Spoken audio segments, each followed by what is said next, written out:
Alright, presentation 2. Today we'll be talking about welding rods and their uses and what all the different names mean and numbers and etc.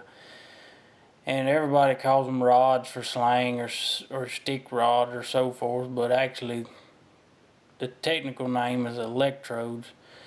And the electrode can be various different types of rods from 6010s to 7018s, or which are called LH, low hydrogen, or you can go to 7024 jet rods or heliarc wire, MIG gun wire.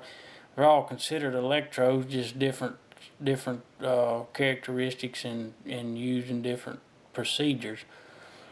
Now the first thing we're going to talk about would be the 6010, which the 6010 is just a mild steel rod.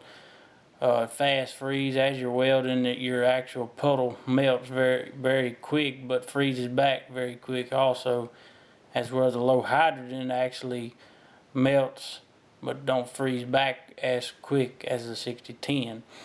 But back to the 6010. The 6010 is a very good rod for burning rust stuff on a farm whatsoever, but the main use is for root beads and hot passing, such as V-grooves, pipe welds, etc.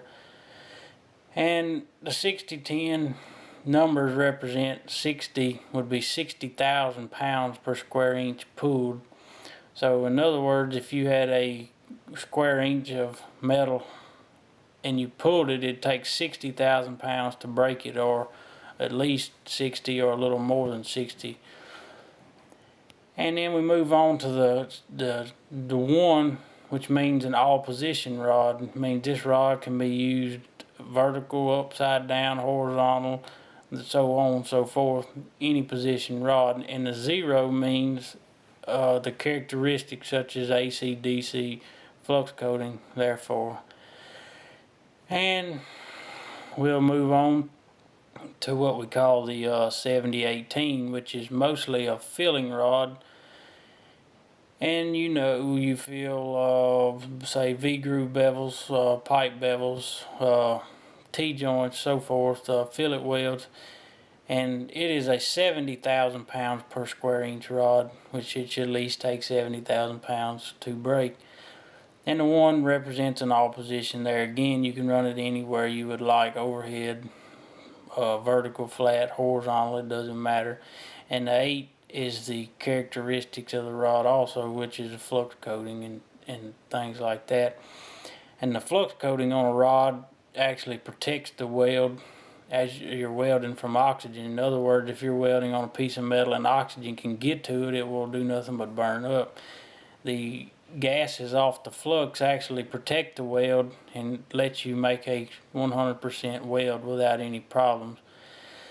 And we'll move on to what we call a 7024, which is the same thing as a 7018, except it's a only 2 position rod, which would be flat and horizontal, and that's the 2 represents. And 70 would be 70,000 pounds. And your last number would represent the characteristics. We'll move on to what we call 11018, which is the same thing except just 110,000 pounds per square inch.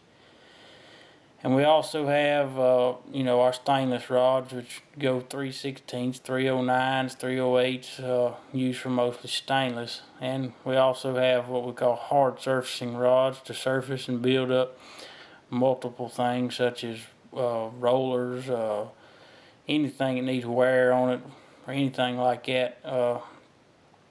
Then we'll go on to our heliarc wire.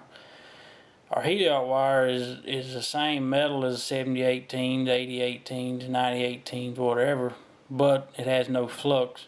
It actually goes with a heliarc rig, and a gas from your actual heliarc rig protects your weld. And the numbers would be like a 70S2, which the 70 stands for 70,000 pounds per square inch. And the S means heliarc wire.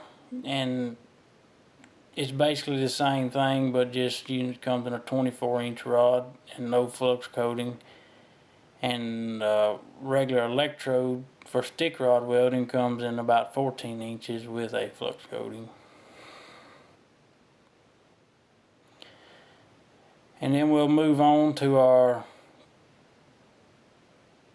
what we call an alloy 500, which is basically a stainless rod, which you're supposed to be able to weld on anything from stainless to carbon. It's just a multi-purpose rod, kind of for like millwright type work, just to get you by. A very smooth welding rod, and it has a blue flux coating, and it says alloy 500. And our next wire is actually really not electrode, but really somewhat it is. It's our MIG gun wire. It comes in 70S6 or 80S6, you know, they're on 110S6, whatever.